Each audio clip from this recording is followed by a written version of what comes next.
ఓం సాయి శ్రీ సాయి జై జయ సాయి. ఈ నామం నిరంతరంగా ఇక్కడ మల్లాపూర్ అంటే బాలాపూర్ దగ్గర ఉన్న మల్లాపూర్ హైదరాబాదులో నిరంతరంగా సాగుతూ ఉంటుంది.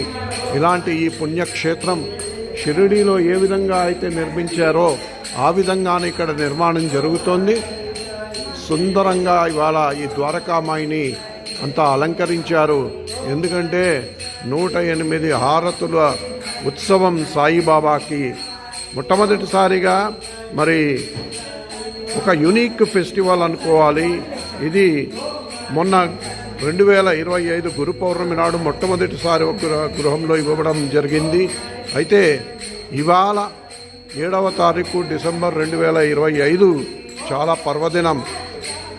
మల్లాపూర్లో సాయిబాబా టెంపుల్లో నారాయణ గారు వచ్చి ఇక్కడ హారతులు ఇవ్వండి అని రిక్వెస్ట్ చేయడం జరిగింది. వారు కోరిన విధంగా చూడండి అన్ని రకరకాల హారతులు. వాళ్ళ ఈవిడే దీనికి ముఖ్య కారణం. నా భార్య జ్యోతి 2 ఏళ్ల శ్రమ.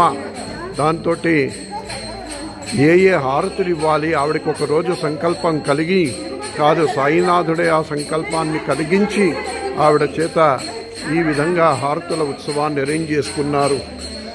వ్యక్తిగతంగా భర్తగా నేను ముందు నిరాకరించిన ఆ తర్వాత బాబా కృప వలన ఇవన్నీ కొని వీటిని అందరి సహకారంతో ఇక్కడ ఉన్న సాయి భక్తులందరూ కూడా ఇంకా ఎంతోమంది సహకరించడంతో ఈ విధంగా చూడండి 108 హారతులు ఏ విధంగా అమరుతున్నాయో. ఇలాగ నంబర్లు వేసుకుని 1 గణేష హారతి, ఈ విధంగా స్వస్తిక హారతి, ఓం హారతి, ఈ విధంగా పంచామృత హారతి, ఇలా రకరకాల పసుపు కుంకుమ హారతి, ఊదితోటి హారతి, ఇలాగా గురువింద గింజలు, రకరకాల విధంగా శంఖంతో హారతి, కల్పవృక్షంతో హారతి, కామధేనుతో హారతి, అలాగా చక్కగా 108 హారతులు సాయినాథునికి సమర్పణ.